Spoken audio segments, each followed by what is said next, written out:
নমস্কার, আমি প্রতীক। আজ যে বিষয়ে কথা বলার জন্য ভিডিওটা করা, নেতাজি প্রকাশ্যে এলেন না কেন, তো সেই বিষয়ে ছোট্ট কিছু উপস্থাপন করার ইচ্ছা নিয়েই আজকে এই ভিডিওটা। দ্য ক্রাইম এগেনস্ট হিউম্যানিটি, অর্থাৎ মানবতার বিরুদ্ধে যে অপরাধ, তাই হলো যুদ্ধ অপরাধ। দ্বিতীয় বিশ্বযুদ্ধের শেষে মিত্রপক্ষের বিজয় দলিলে এমন গর্বিত ঘোষণায় যুদ্ধ অপরাধীর তালিকা দীর্ঘ। এই দীর্ঘ তালিকায় নাম রাখা হয়েছিল সর্বত্যাগী দেশনায়ক নেতাজি সুভাষচন্দ্র বসু। মিত্রশক্তির অনুগত দেশগুলির বিচারকদের নিয়ে জার্মানির নুরেমবার্গ ও জাপানের টোকিওতে আন্তর্জাতিক ট্রাইব্যুনাল গঠন করা হয়েছিল যুদ্ধ অপরাধীদের বিচারের জন্য। 1946 থেকে 48 সাল অবধি নানা দেশে এই বিচার চলতে থাকে। এক কথায় বলতে গেলে যা ছিল বিচারের নামে প্রহসন মাত্র।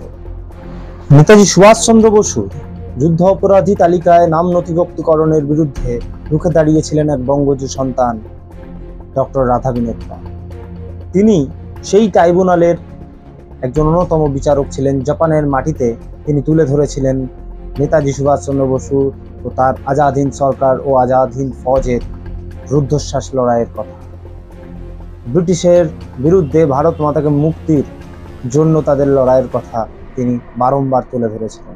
পরবর্তীতে তিনি তার ভিন্ন মতের ডিসেন্টিং রিপোর্ট পেশ করেছিলেন এবং আন্তর্জাতিক নথি ঘাটার সুবাদে তিনি নিশ্চিত হয়েছিলেন যে 1945 সালের 18ই আগস্ট কোনো বিমান দুর্ঘটনা হয়নি, নেতাজির মৃত্যু হয়নি এবং চিতাভস্মের যে গল্প ইতিহাসের পাতায় জানানো হয়েছিল তা সম্পূর্ণ মিথ্যা।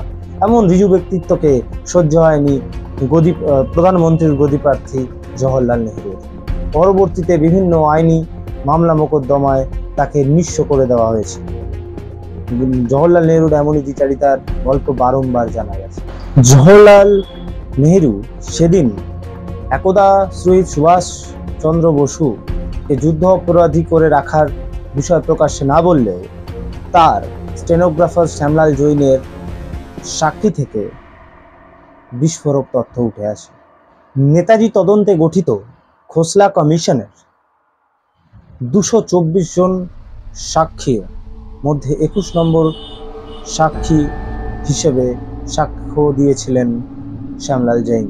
31 ডিসেম্বর 1970 ও 4 জানুয়ারি 1971 শ্যামলাল জৈনের সম্পূর্ণ সাক্ষ্যের বিবরণ কমিশনের কার্যবিবরণীর 4র্থ খণ্ডে রয়েছে। শ্যামলাল জৈনের দেওয়া সাক্ষী অনুযায়ী 3টি জিনিস স্পষ্টতই প্রমাণ হয়েছিল যে জওহরলাল নেহরু কতটা সুভাষ বিরোধী ছিলেন। সেকেন্ড, তিনি সুভাষচন্দ্রের গতিবিধি সম্পর্কে তখনও খোঁজ রাখছিলেন। এবং থার্ড, নেতাজি সুভাষচন্দ্র বসু বিমান দুর্ঘটনায় মারা যাননি তা ছিল কাচের মতো পরিষ্কার।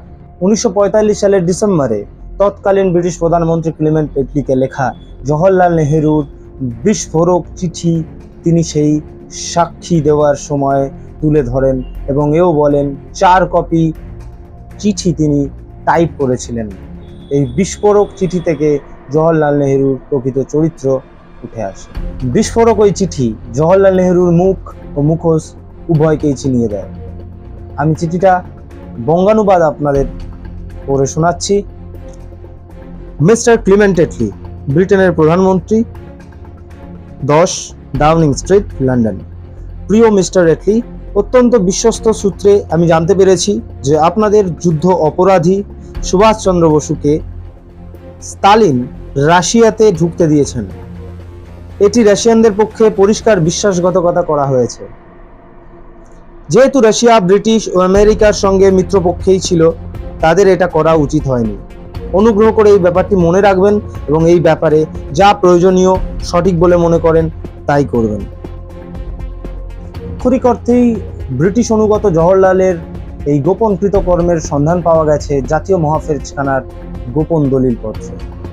এছাড়াও বিবিধ কারণ ছিল নেতাজিকে প্রকাশ না আসতে দেওয়ার।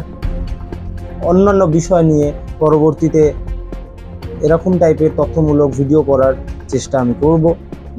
জয় হিন্দ।